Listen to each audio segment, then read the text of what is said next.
Hi guys, नमस्ते, अस्सलाम वालेकुम, सत श्री अकाल।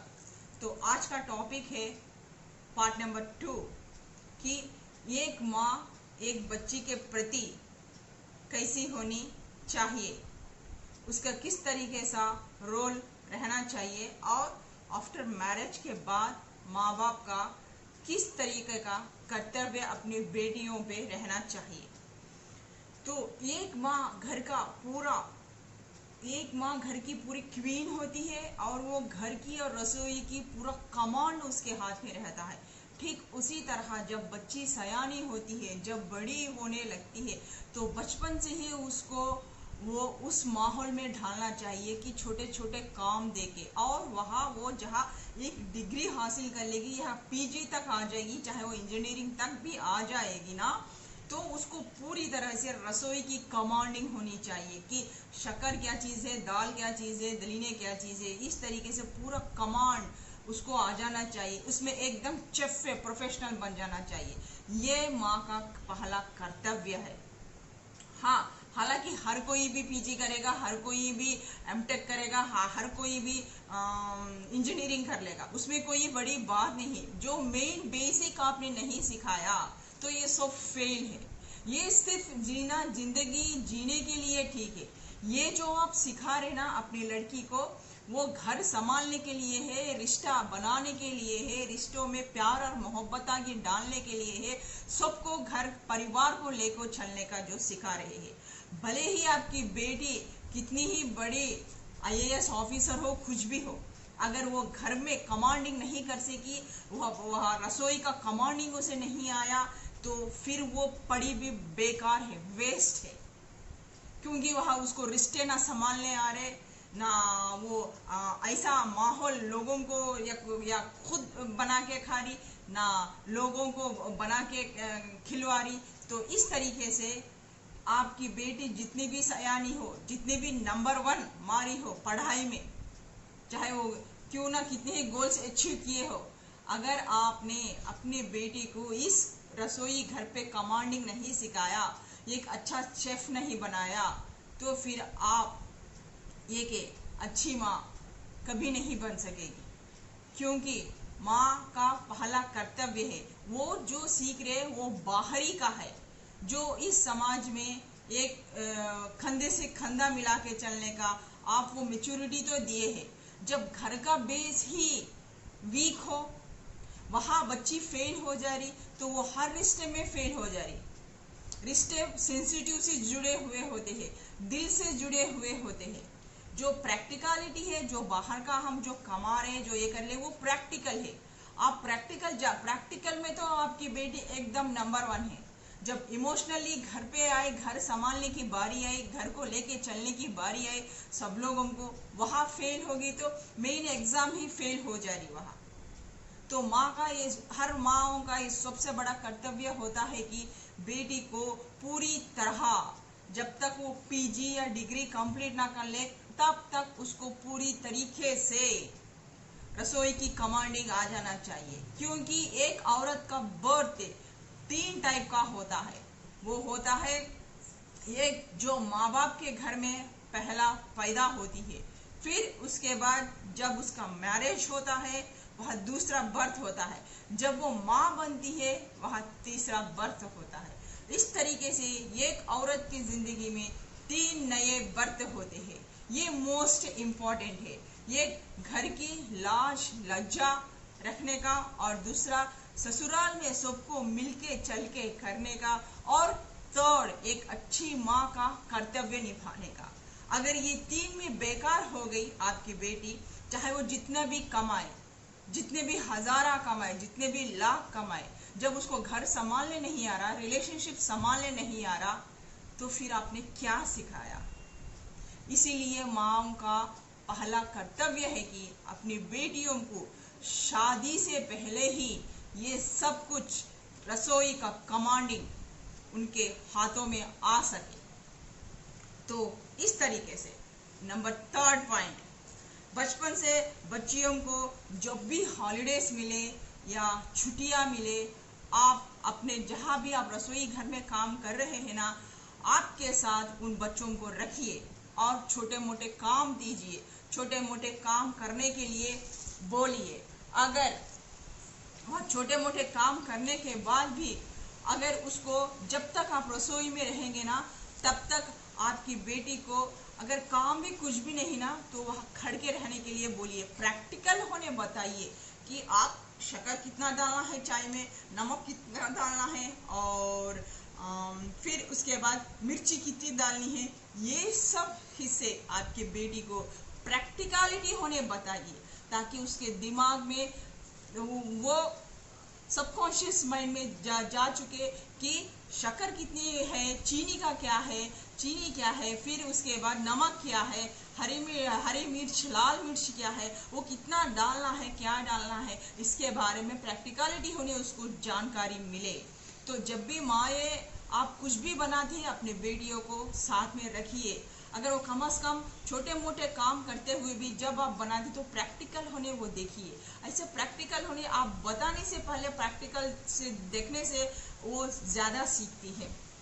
और नंबर 4 पॉइंट है, अगर खाना बन जाने के बाद रसोई में आप बोलिए कि अपनी बच्ची को डाइनिंग टेबल सजाए, तो इस तरीके से, और खाने के बाद भी डाइनिंग टेबल पे जो भी है चीज़ वो ले जाके किचन के अंदर या सिंक में रख दे।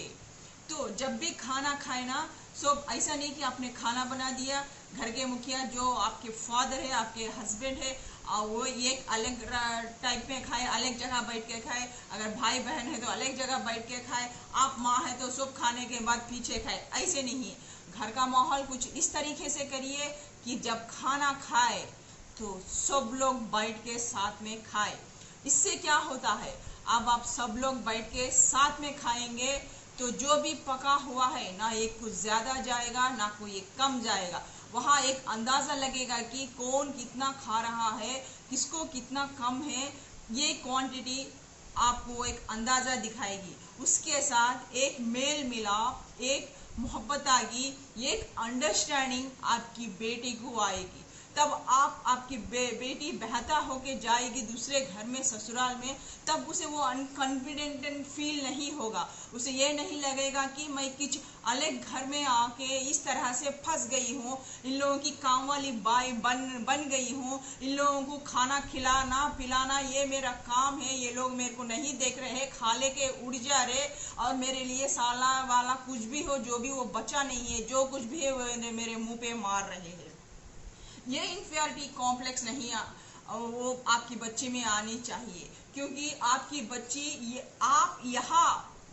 ये आदत आप डालेंगे, इस चीज को आपकी बेटी अपनाएगी, तो वह ससुराल जाके भी वही आपने जो दिया था वही वो छवि छलकेगी उधर। वो भी उसी तरह का सबके साथ मिल बैठकर खाएगी। खाने के बाद जो भी है वो सब ले जाके किचन में रखेगी, या खाना बनने पर आपके सास का या तो हाथ बटाएगी, फिर ले जाके सब कुछ रखेगी। ये नहीं लगेगा कि मेरी सासू माँ मेरे से काम करा रही, काम वाली बाई बना रही। ये माँ का पहला कर्तव्य है। ये बच्चों के जब ससुराल जाते हैं तो यही छवि, माँ की छवि ही ससुराल में अपने बच्चों में दिखती है कि वो बच्चे किस तरीके से अपने ससुराल को अपनाते हैं, मानते हैं, अपना बनाते हैं लोगों को। नंबर 4 पॉइंट था ये। और नंबर 5 पॉइंट, एक माँ का रोल बच्चों के ऊपर बहुत रहता है। बच्चों को क्या शौक है वो आपको जानना बहुत जरूरी है।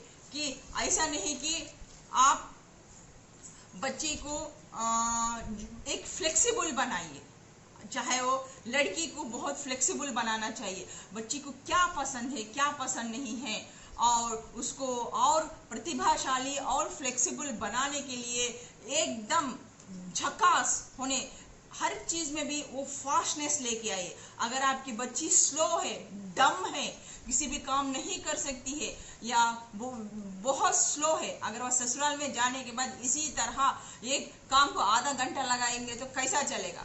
इससे मनमुटाव आ जाएंगे, इससे परेशानी हो जाएंगे। फिर वो वहाँ कुछ बोलेंगे तो आपको लगेगा कि आपकी बेटी को या तो काम वाली बाई बना दे रहे, या तो पूरा उसके ऊपर ही प्रेशर पड़ जा रहा। ऐसा नहीं है कि एकदम फास्ट मूवमेंट में काम होना चाहिए। इसलिए आपकी बच्ची को उस तरह से प्रतिभाशाली बनाइए, फ्लेक्सिबल बनाइए। मतलब उसके साथ साथ बचपन में ही जैसे पढ़ाई के साथ साथ उसको डांसिंग, सिंगिंग, आर्ट्स, पेंटिंग और स्पोर्ट्स, सेल्फ कॉन्फिडेंस के लिए और सेल्फ इसके लिए वह कराटे, इस तरीके के जो फ्लेक्सिबल रहते तो एकदम तरोताज़ा करते हैं और छेल छबीली भी रहती है, पर्सनालिटी भी अच्छी तरीके से डेवलपमेंट होती है इसके तरीके से। और जो भी है स्विमिंग में और जो भी है सिलाई, कढ़ाई, बुनाई और कंप्यूटर नॉलेज, इसमें हर एक में भी लड़के से ज़्यादा लड़की को देना चाहिए यहाँ इम्पोर्टेंस, क्योंकि वो दूसरे घर को जाने वाली है। तो उस पर यहाँ प्रैक्टिकल होने उसको नॉलेज भी चाहिए और हर एक तरह में वो ऑलराउंडर म्यूजिशियन बनना चाहिए। घर के रसोई से लेके और जो भी है सिलाई, कढ़ाई, बुनाई से लेके पढ़ाई से लेके सब लोग ऑलराउंडर बनाना चाहिए अपने माँओं को, ताकि इस तरीके से बनाना चाहिए ताकि वो अगर कोई भी ये चाहते हैं कि अगर हमारी बहू ये कि घरेलू हो, कि शादी होने के बाद हमें घरेलू बहू पसंद हो, हमें जॉब करने वाली बहू पसंद नहीं है, तो वो घर में रहकर भी ये सब कुछ ट्यूशन्स अच्छा पढ़ा सकती है लोगों को, घर बैठी है वो भी कमा सकती है और घर में भी वो सहायता अपने शोहर की कर भी सकती है। वहाँ वो पढ़ाई भी लोगों को ट्यूशन दे सकती है या कुछ संगीत सिखा सकती है, डांसिंग सिखा सकती है, मार्शल आर्ट सिखा सकती है, इस तरह से के भरतनाट्यम, सिंगिंग, डांसिंग, क्राफ्टिंग, फिर उसके बाद पेंटिंग्स, ये सब भी घर बैठ कर ही वो भी अपने सेल्फ इसके ऊपर कॉन्फिडेंस से अपने आप को इंडिपेंडेंट बना सकती है। बाहर नहीं जाकर भी वो घर में बैठ के इतना सब कुछ कमा सकती है। इसलिए अपने बेटियों को उस तरीके से भी बनाइए। अगर कोई भी ये नहीं कहना चाहिए कि आपकी बेटी खा के रोटी तोड़ रही है या उन लोगों के टुकड़ों पे पल बढ़ रही है, तो उसको भी इतना सेल्फ कॉन्फिडेंस, इतना निडर बनाइए, इंडिपेंडेंट बनाइए। अगर आपको उसको एक घरेलू बच्ची ही बनाना है, एक घरेलू किसी को बीवी बना के भेजना है, तो भी इतने सब क्वालिटीज आपके बेटी में होना चाहिए। ये मैच्योरिटी हर पेरेंट्स को रखना चाहिए। अनमेच्योरिटी से नहीं हम बाहर भेजेंगे, बाहर करेंगे, लोग क्या देखेंगे, बाजारी बन जाएगी। बाहर देखने से सब लोग के निगाह इस पे रहेंगे। ये सिर्फ एक अनमेच्योरिटी वाले ही पेरेंट्स ऐसा सोच सकते हैं। वो आपकी बेटी है, आपके स्पर्म है। अगर आपको समाज से इतना ही डर है ना, तो आप अपने बच्चों को ही पैदा मत करिए। बस मियाँ बीवी ऐसे ही जिए। जब आप अपनी जिम्मेदारी ले रहे हैं, ये एक बच्चे को क्रिएट कर रहे हैं, ये एक बच्ची को पैदा किया है, तो उसको सोच समझ कर दूरदृष्टि से विजन ब्रॉड माइंडेड करके चलिए। अपनी बच्ची को इस तरीके से स्किल्स डेवलप करिए उसमें, ताकि उसके ऊपर कोई ससुराल में भी उंगली ना उठा सके। उसमें हर एक में भी ऑलराउंडर उस तरीके से बनाएंगे, इस तरीके से उसके बॉडी में वो लचीलापन आएगा, वो फास्टनेस आएगा और वो हर काम को भी यूं फास्ट कर पाएगी। या फिर डम रह के, स्लो रह के, प्याज काटो बोले तो आधा घंटा, खाना बनाओ बोले तो आधा घंटा, ऐसा नहीं करेगी। तो ये सब कुछ माँ बहुत सेंसिटिव से बच्चों को अपने पास लेके अपने बच्चे की कमियां क्या है, उसमें स्किल्स ऐसे क्या है, देखकर उसको डेवलप करना चाहिए। तो इस तरीके से उसके बॉडी में भी एक लचीलापन आएगा, एक फ्लेक्सिबिलिटी आएगा, एक फास्ट नेचर बन जाएगा उसका। इस तरीके से भी करना चाहिए। लेकिन अनमेच्योरिटीपन से अपने बेटे को इस तरीके से मत करिए, नहीं तो वो अंधकार में चली जाएगी, वो स्ट्रांग कभी नहीं बनेगी। जमाना कहाँ से कहाँ तक पहुंच गया है। जो अनमेच्योरिटी पेरेंट्स है, जो समाज से डर रहे हैं, जो अपनी इज्जत की परवाह करते हैं, आप सिर्फ आपका एक सोच, एक सिंकतिक सोच है, एक कुंचित बोलते ना, वो छोटा सोच है कि आप लोग वही के वही है, जमाना कहाँ बढ़ गया है, क्योंकि आप में वो हिम्मत नहीं थी, आप में वो जज्बा नहीं था, आप में वो सीखने के स्किल्स नहीं थे, ना आपके पेरेंट्स भी उसी तरह के अनमेच्योर थे जो आपके ऊपर लागू किया। आप में वो इंफीरियरिटी कॉम्प्लेक्स थी, आप में वो सेल्फ लव नहीं था, वो सेल्फ इंडिपेंडेंट आप में नहीं था। उन लोग ने जैसा बनाया डूडू बसवन्ना जैसा आपने सर हिलाया, उसी तरीके से रोते धोते आपने अपना संसार निकाल लिया। और वही छवि माँ अपने बच्चों को भी यहाँ इधर दे रही है। तो जैसा आपकी जिंदगी बर्बाद होगी तो उसी तरह आपकी बेटी की जिंदगी भी बर्बाद हो जाएगी। वो भी अपने ससुराल में कभी खुश नहीं रहेगी, अपनी जिंदगी में कभी खुश नहीं रह पाएगी। जैसा आपने सेल्फ इंडिपेंडेंट नहीं बन सके, वो भी कभी नहीं बन पाएगी। ना वो रिश्तों की समझेगी, ना बड़ों की लिहाज को समझेगी, ऐसा कुछ भी नहीं। फिर तो उसका जिंदगी अंधकार ही हो गया। तो माँ ये इस तरीके से बड़ा ब्रॉड माइंडेड विजन रख के सोचिए, जमाना कहाँ से कहाँ बदल गया है। अभी तक आप लोग क्या लेके दिमाग में लेके बैठ के सोचे हैं। जो मेच्योर पेरेंट्स है, मैं उसको नहीं बोल रही हूँ, इतने मेच्योर पेरेंट्स भी है जो अपने बच्चियों को इतनी तरीके से अच्छा तालीम दे रहे, अच्छे कल्चर एक्टिविटीज में इसमें सब कुछ कर रहे, ऑलराउंडर बना रहे। यहाँ मेच्योरिटी पेरेंट्स का नहीं बात हो रहा है। जो अनमेच्योरिटी पेरेंट्स है, जो एक बच्चे उन लोगों को एक बोझ लगती है, ये कि दरिद्र टाइप लगती है, क्योंकि बच्ची पैदा होते ही अपना माथा सर फोड़ते हैं। अपनी बच्ची पैदा होती ही ये लगता है कि उसको इतना दे के और हमारा घर का जो लक्ष्मी है लेके चले जाएगी और पूरा जिंदगी भर ताउम्र हमके दिमाग को टेंशन देगी जाके। इस तरीके से जो अपनी बच्चियों को शादी करके बस शादी के तक पढ़ा के उसको नॉलेज देके जो घर से भगा देना चाहते हैं लकड़ी मार के, इस तरह का शादी नाम से, उन अनमेच्योर पेरेंट्स के बारे में आज हम बोल रहे हैं कि बच्चियों को किस तरीके से उन लोगों को मेच्योरिटी की जरूरत है। उन लोगों को इस तरह से उन लोगों को स्किल्स की, उन लोगों की प्रतिभाओं की कितनी ज्यादा जरूरत है। आंखें खोलिए बोल के। तो इस तरीके से उसके साथ साथ अपने बच्चियों को भी संस्कार देना भी बहुत जरूरी है, मोस्ट इम्पॉर्टेंट है। घर में कैसे, घर को कैसे बनाए रखे, लोगों के सोच के हिसाब से कैसे चले, इस तरीके से भी ससुराल कैसा होता है, किस तरीके का होता है। सास के अगर आपने शादी कर रहे हैं तो आपकी एक सास की छवि कैसी रहती है, एक सास का डिप्लोमेटिक सोच कैसा रहता है। अगर आप एक घर में जा रहे तो वह अकेले नहीं, उसके साथ साथ वह देवर रहेगा, देवरानी रहेगी, ननंद रहेंगी, या जेठानी जेठ रहेंगे, या उन लोगों के बच्चे रहेंगे, सास ससुर सब लोग रहेंगे। आप घर की बड़ी बहू भी हो सकती है, या छोटी भी हो सकती है, या देवरानी भी हो सकती है, जेठानी भी हो सकती है।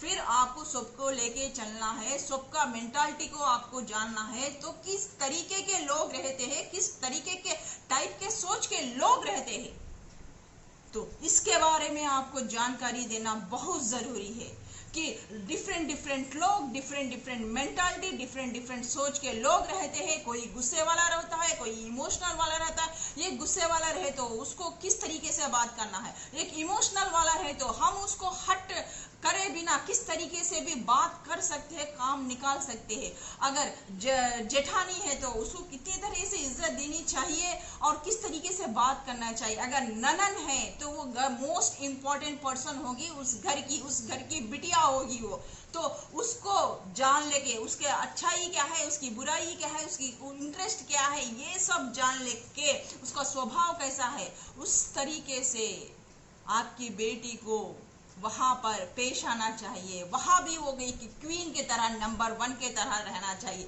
हाँ, घर में काफी मन मुटाव आते हैं, करते हैं, लेकिन जब भी मन मुटाव आए तो कहना चाहिए कि दिल पे मत लगाना, माफ कर देना। तो इस तरीके से रिश्तों में जब भी मन मुटाव आए वो दिल पे लगा ले तो फिर वो तुम्हारा घर ही है, उन लोगों के साथ तुम्हारा तालमेल नहीं जमेगा। जहाँ अच्छाई है उसको एक्सेप्ट करना, जहाँ बुराई है उसको छोड़ने की आदत डाल लेना, दिल पे मत लगाना। तो इस तरीके से अलग अलग लोगों के अलग अलग स्वभाव होते हैं, तो उन स्वभावों पे सोच समझ के अपनी समझदारी से काम लेना। कौन कैसा इंसान है, किस तरीके का स्वभाव है, इतने लोगों का इस तरीके का स्वभाव रहता नेचर में। ये भाव, एक सास कभी माँ नहीं बन सकती, एक माँ एक बहू कभी बेटी नहीं बन सकती।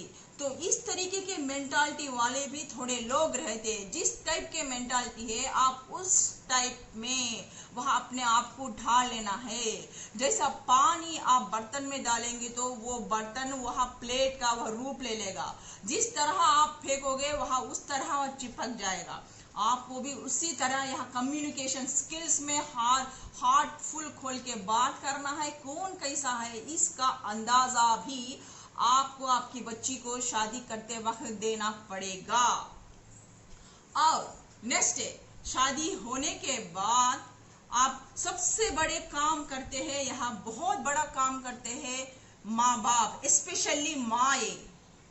पता नहीं आप लोगों को क्या मजा आता है ऐसे करके, खुद अपने पैरों पे कुड़ाड़ी मारते हैं, अपनी बेटी की जिंदगी खराब कर देते हैं वहां।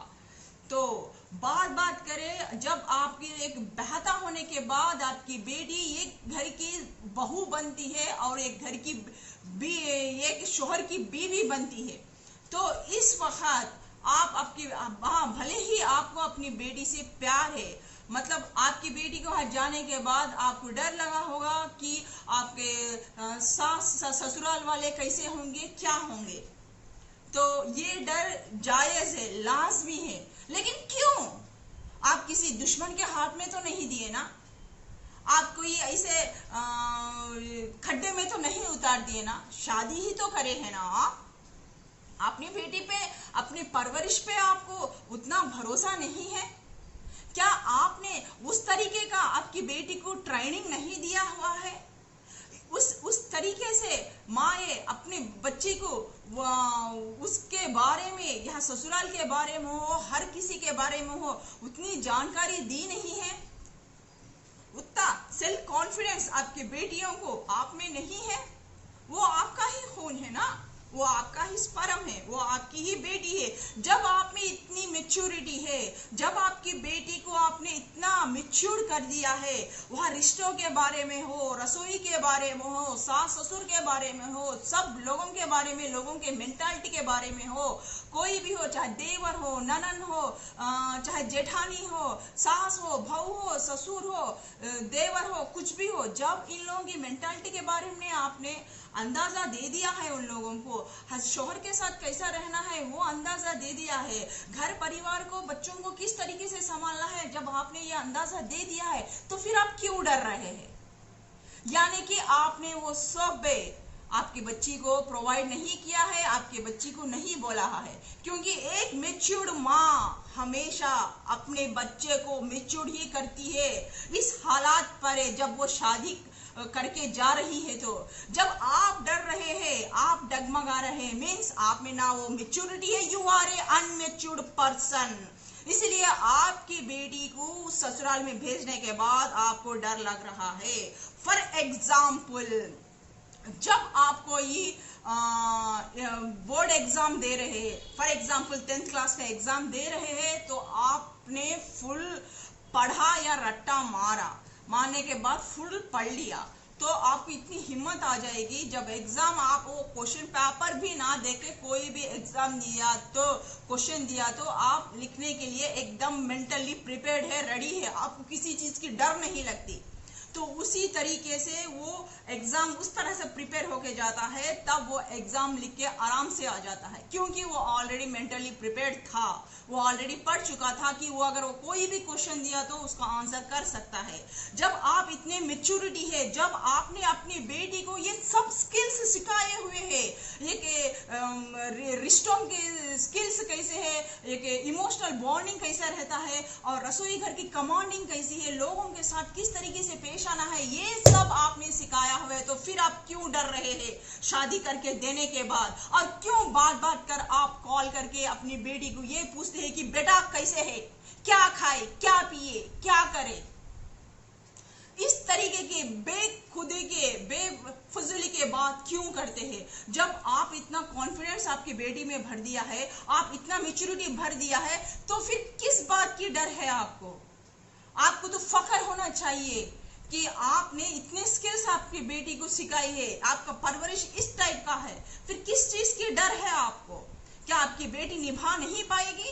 मतलब आप में गलत है, आप में वो कॉन्फिडेंस नहीं है, आपने वो स्किल्स अपने बेटी को नहीं सिखाया है, इसलिए आप डर रहे हैं। अगर आप सही है, आपने 100% अपने बच्ची को इस तरीके से सब कुछ सिखाया हुआ है, अगर वो ससुराल में नहीं, कहीं भी 7 समुंदर पार होके गए तो भी आपको डरने की जरूरत नहीं है। तो इस तरीके से बात कर फोन मत करके खबरें मत लेना कि आज तूने क्या पहना है, क्या नहाया है, क्या किया है, क्या पकाया है। ये सब बकवास बातें बंद करिए, एंटरटेनमेंट के, जो एक चलता फिरता हुआ टीवी के सीरियल के जैसा।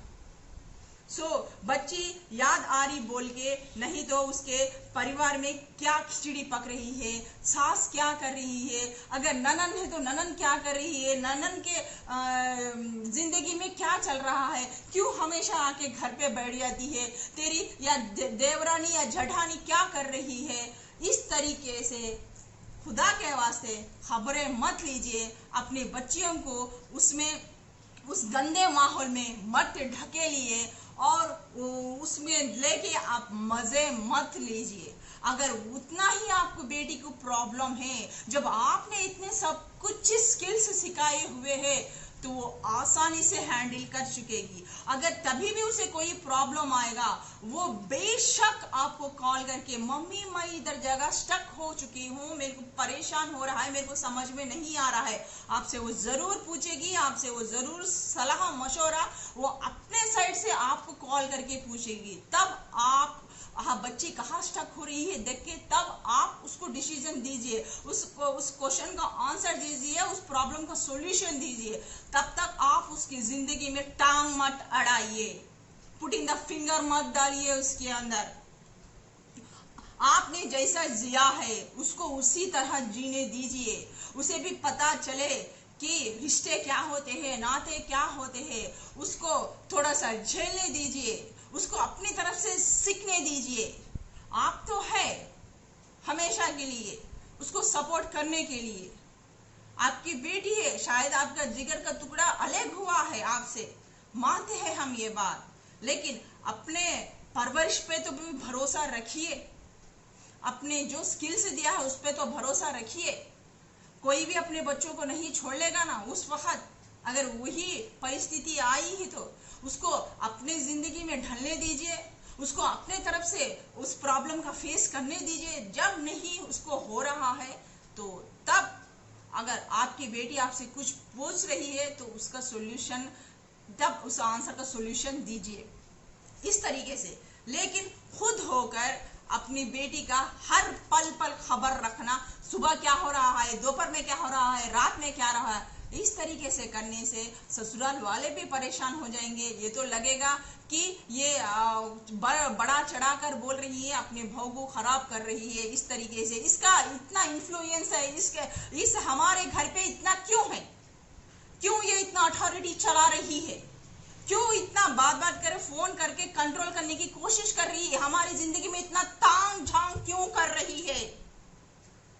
इस तरीके आपने कभी इतना ब्रॉड माइंडेड से सोचा है आगे चल के क्या होगा, इसका अंजाम आपकी बेटी किस तरह से भुगतेगी? अरे प्रॉब्लम है तो खुद आपकी बेटी आपको कॉल करके पूछेगी। आप बात करे, फोन करके उसको परेशान मत करिए, खबरें मत लेते रहिए। दिन में एक बार बस खाए क्या पिए क्या, दामाद जी कैसे है, सब लोग कैसे है, सिर्फ 2 मिनट की बात, ज्यादा बकवा मत लगाइए कि टीवी सीरियल के जैसा क्या हुआ, ये हुआ वो। ये समझिए आपकी बेटी कहाँ पर है, किस जगह है, आपके घर पे नहीं है। जब आपके घर पे होते तो माँ बेटी की इतने बातचीत नहीं होती है, एक दूसरे के दुश्मन बने रहते हैं। जब ससुराल जाती है इतना प्यार उबड़ कर आता है आप लोगों के ऊपर, क्यों आप घर में क्यों नहीं आता वो लाड प्यार, उतना मिलकर क्यों नहीं रहते? फिर इतना मिलकर रहने पर, इतना अंडरस्टैंडिंग रहने पर ससुराल जाने के बाद इतने प्रॉब्लम्स क्यों आ जाते हैं, इतने झगड़े क्यों हो जाते हैं, इतने थर्ड पार्टी सिचुएशंस क्यों हो जाते हैं, इतने डिवोर्स क्यों हो जाते हैं? जब माँ बाप में इतनी अंडरस्टैंडिंग है, इतना प्यार मोहब्बत आ गई है? वाई? किस लिए? जब आपने ये सब कुछ प्रतिभा ये सिखाई है, जब आपने ये सब कुछ बोला है, तो आपको डरने की किस बात की जरूरत है? जब आपकी बेटी परेशान है तो खुद आपसे उस प्रॉब्लम का सॉल्यूशन पूछेगी, तब तक खामोश रहिए।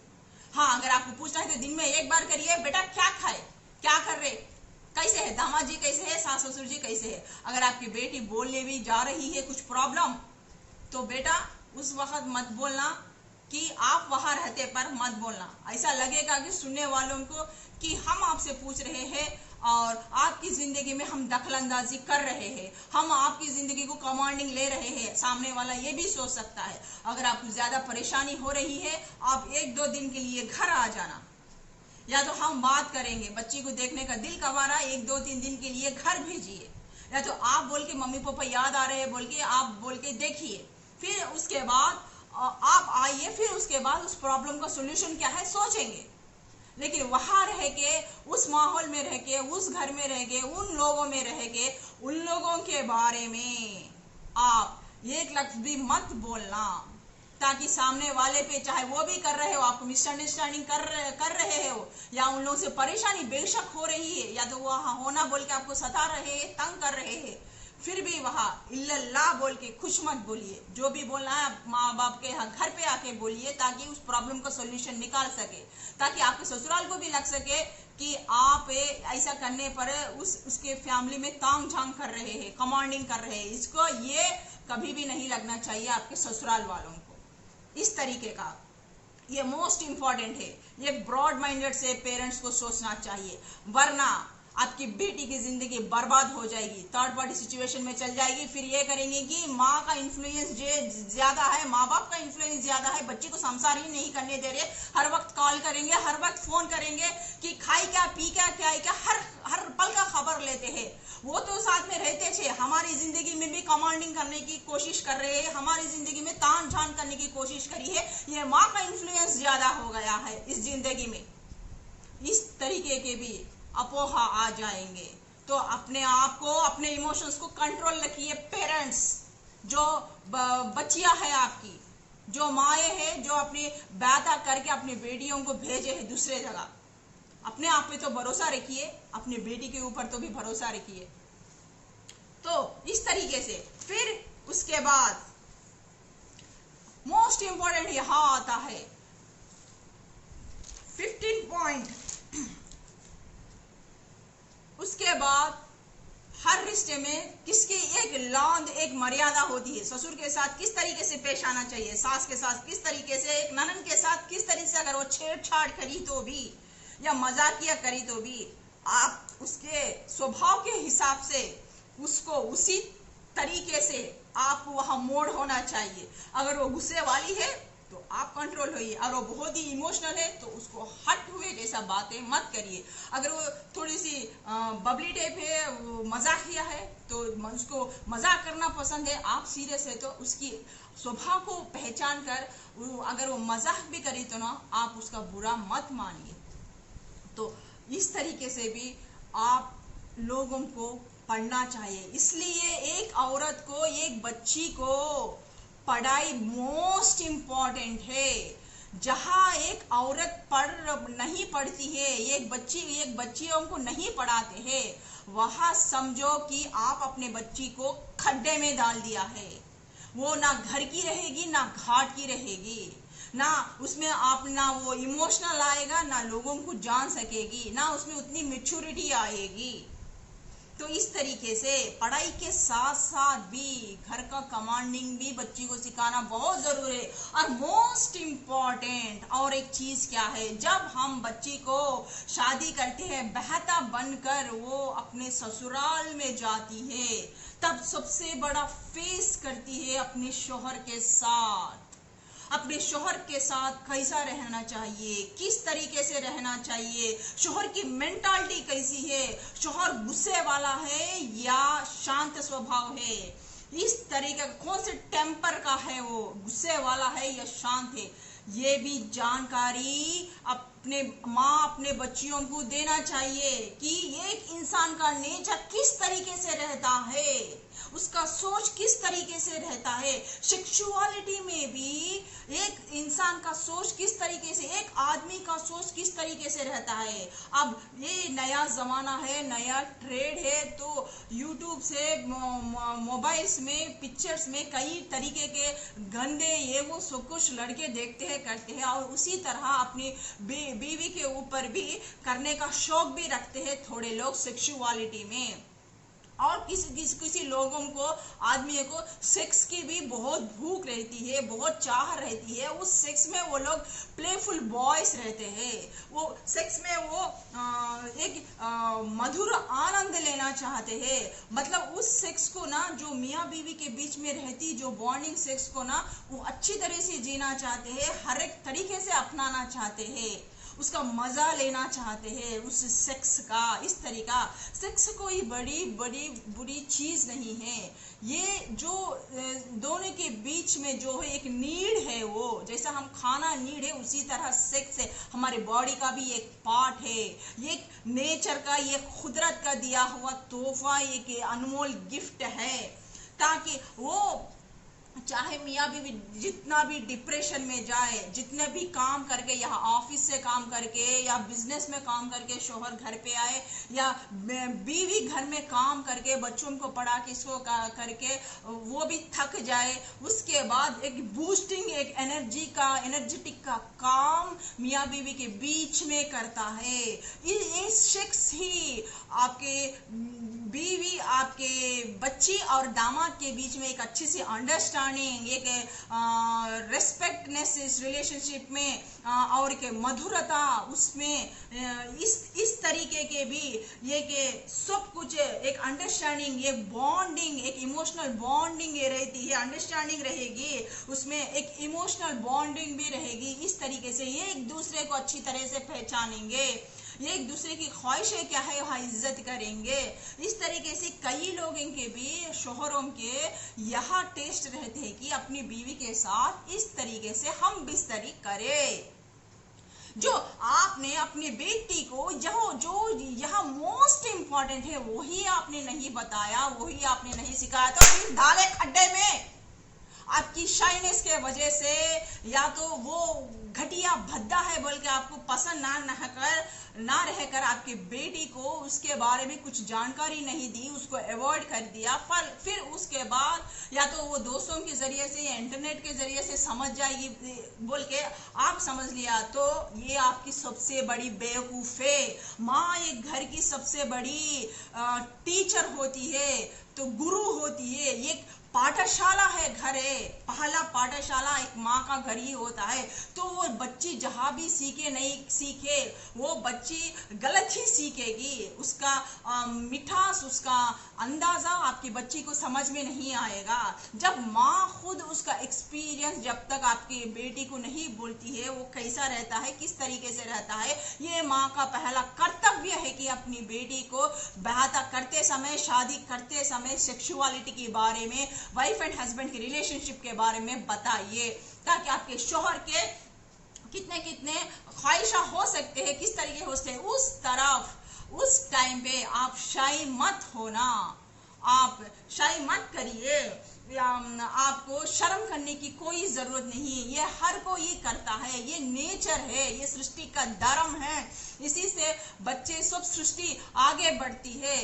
तो एक शादीशुदा करने का मतलब ये भी है कि आप लोग रह के हंसी खुशी का जिंदगी झेले, करे, जिए। इस तरीके से जो भी आप थकान होते हैं उससे ये थकान मिट जाती है, नेक्स्ट टाइम फिर आपको ऊर्जा, वो शक्ति मिलती है, आपको फिर से उठ खड़े होने की, वो इमोशनल बॉन्डिंग, वो आपके रिलेशनशिप में वो रेस्पेक्ट, वो सब कुछ रहेगा।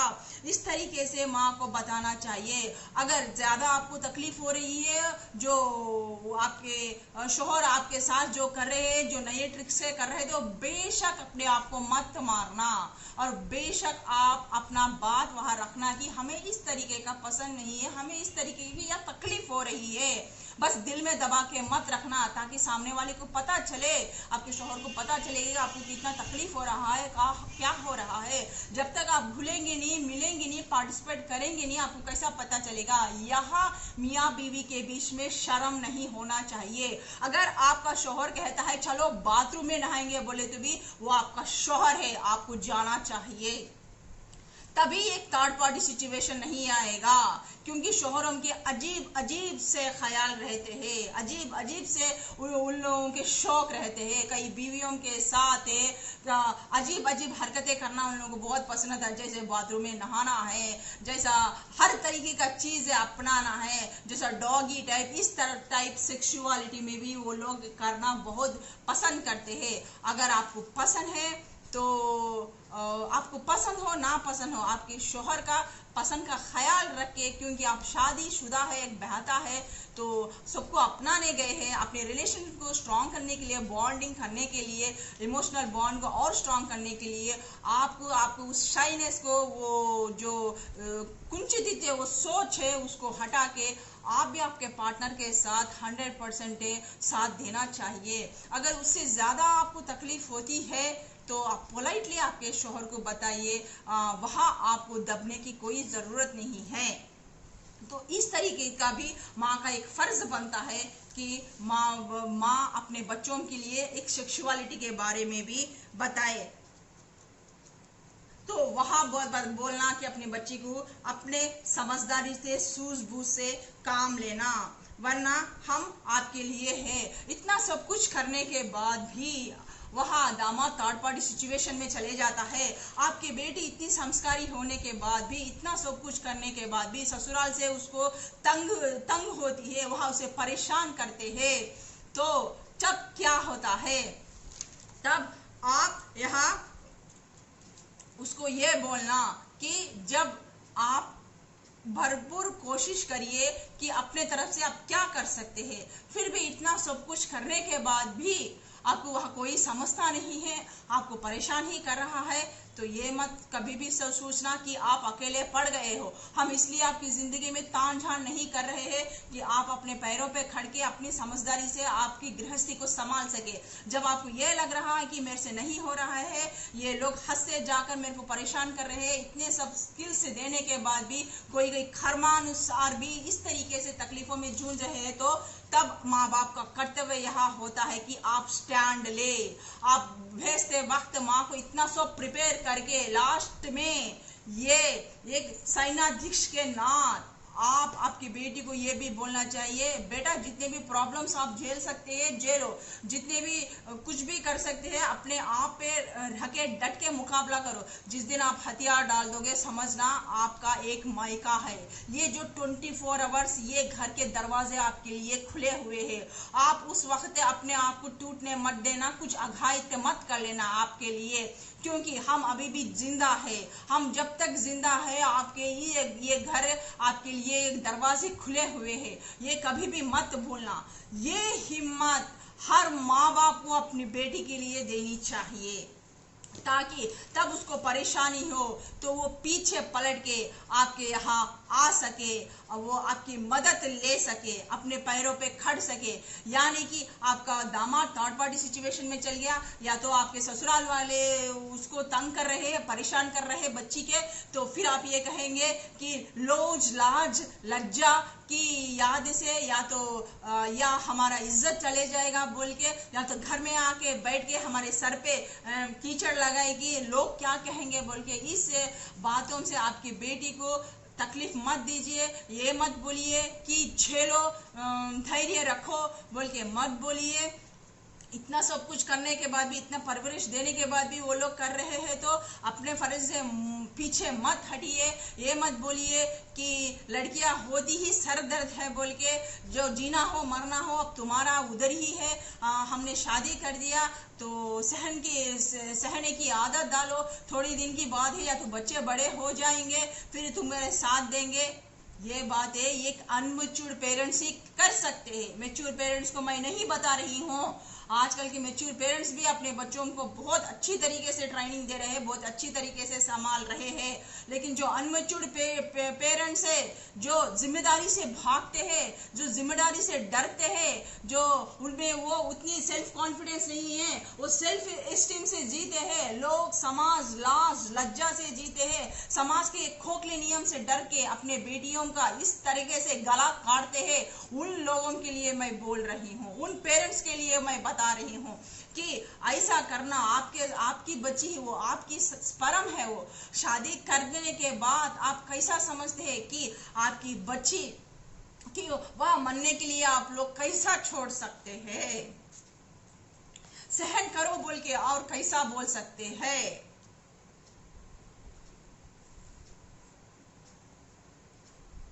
या तो कहेंगे कि इतना होने के बाद आपको हैंडल नहीं हो रही बोल के आपकी बच्ची के ऊपर ही ब्लेम डालेंगे और बोलेंगे कि तुम्हें संसार करना ही नहीं आया, तुम्हें हैंडल करना ही नहीं आया, तुमको अपने शोहर को काबू में करना ही नहीं आया, तुमको वह सास ससुराल में अच्छी तरह से मेल मिलाप करना ही नहीं आया। आप ये अपनी गलतियों को छुपाने के लिए वो हथियार आपके बेटी के ऊपर ही डाल देते हैं। इसलिए आपकी बेटी के तो दिल टूट जाके वह कोई आघात कर लेते हैं, या आपकी इस वीकनेस का ही आपकी बेटी के ससुराल वाले फायदा उठाते हैं और उसको तंग करते हैं या परेशान करते हैं, या तो दहेज के नाते उस बच्ची को जला भी देते हैं। ये सिर्फ आपकी ये खोखली सोच के वजह से, एक समाज के खोखले डर के वजह से, जो आप में वो इतनी हिम्मत नहीं थी जो अपने बच्चे को संभाल सके, कर सके, इसीलिए आपने ये सब आपके बेटी के ऊपर ही थोप दिया। फाइनली उसको इस घर के दरवाजे हमेशा के लिए बंद कर दिए ताकि वो जाके ये सब कुछ अपने इस जिंदगी बेकार लगेगी, फिर वो अपने आप को ही खत्म कर लेगी, या तो कोई थर्ड पार्टी सिचुएशन में फिर से चले जाएंगे, फिर बोलेंगे कि मेरे कोख में ऐसे बच्चे क्यों पैदा हुए, हमारी इज्जत ऐसा क्यों निकाल रहे हैं। जब आपका परवरिश सही था, जब आपका सोच इतना ब्रॉड और विजन था, तो आपकी बेटी किसी थर्ड पार्टी सिचुएशन में जाएगी नहीं, कभी भी कोई गलत काम करेगी नहीं, गलत कदम उठाएगी भी नहीं। अगर आपकी बेटी में इतने स्किल्स डेवलप करे होंगे, आपके बेटी के दिमाग में इतना विजन भर देंगे, इतना ब्रॉड माइंडेड कर देंगे, तो वो अपने आप को हैंडल करेगी हर सिचुएशन में। अब वहां फेल हुई है तो टीचर आप थे, आप गलत थे, आपने उसको सही तरीके से फोकस नहीं किया, सही तरीके से एक माँ ने उसको समझाया नहीं, वो इमोशनल बॉन्डिंग बताया ही नहीं। ये घर परिवार क्या होता है, एक बीवी के रिश्ते क्या होते हैं, एक बहू के रिश्ते क्या होते हैं, आपने उसको समझाया नहीं। इसलिए आज आपकी बेटी उस अंधकार में है, उस तकलीफों से जूझ रही है। नंबर 16 पॉइंट, आपकी बेटी की लाइफ पूरी तरह से वह बर्बाद हो जाएगी, उसका सहारा, उसका सपोर्ट उसी ससुराल में नहीं मिलेगा जहां वह ब्याता बनकर, एक पत्नी, एक बहू बनकर फर्ज अदा करती है। आप माँ बाप सिचुएशन को ना समझकर आप हाथ कैसे खड़ा कर देते हैं, वहीं पर घुट घुट कर मरने के लिए उसको कैसे छोड़ देते हैं। समाज के डर से, इज्जत के खोखलेपन से, आपकी प्रतिष्ठा से कैसे उसकी जिंदगी को अंधकार का ग्रहण बना देते हैं। खुद माँ बाप बनकर उससे ये के इसमें अंधकार में ढकल देते हैं। आपकी इसी अनमेच्योरिटी की, समाज की डर से ससुराल वालों को भी शैन मिलती है। फाइनली उसका जीवन एक नरक बन जाता है। आप अपनी गलतियों को, अपने डर को छुपाने के लिए अपनी बच्ची को ही बच्ची पर इमोशनल अत्याचार करते हैं, उसकी जिंदगी तबाह कर देते हैं और मुकुटा पहनते हैं कि इज्जतदार है, हम इज्जत वाले हैं, समाज में हमारा एक रुतबा है, एक प्रतिष्ठा है। वारे आपकी खोखली सोच जो अनमेच्योर्ड पेरेंट्स है और बदनाम का दाग अपनी बेटियों पे लांग देते हैं। और जो बच्चों की जिंदगी खराब होने पर भी समाज के ये के रुतबा, एक शान, एक इज्जतदार बनकर ये खोखली सोच रख कर जी रहे, क्या ऐसे करके आप सही कर रहे हैं आपकी बेटी के साथ? क्या आपकी बेटी को न्याय दे रहे हैं? ये फैसला आप पर हम छोड़ते हैं।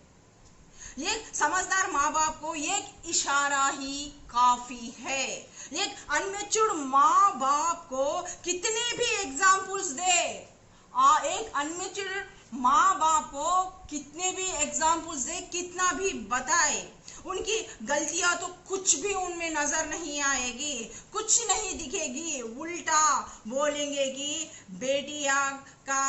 बेटियों का जन्म ही बर्बादी है, ये अभिशाप है।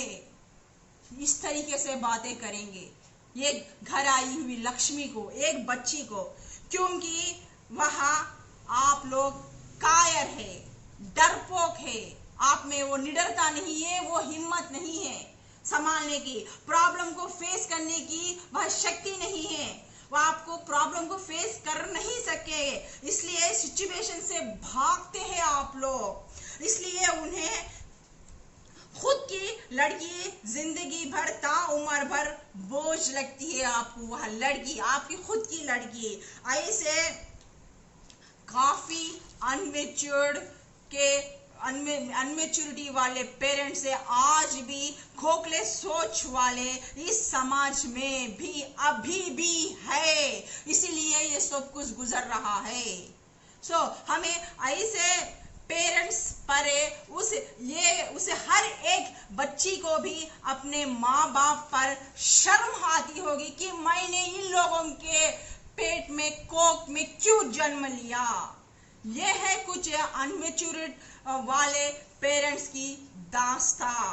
अगर वही चीज आप आपकी बेटियों को पढ़ाएंगे, लिखाएंगे और उसके साथ प्रतिभाशाली बनाएंगे, उन लोगों की स्किल्स को निखारेंगे, तो आफ्टर मैरिज के बाद या कोई दर्दनाक घटनाएं नहीं हो सकती और उसकी जिंदगी में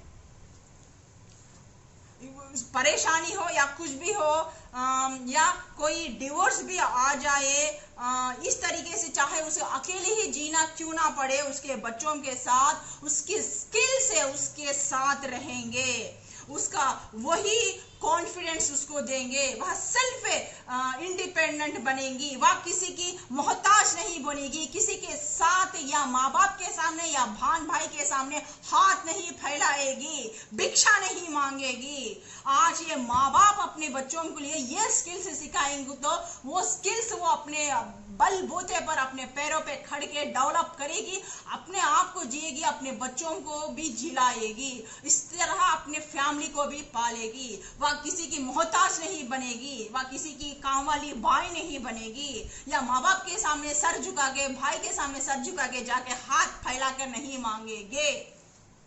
तो इस तरीके से उसे किसी का सहारा बनने की जरूरत नहीं पड़ेगी।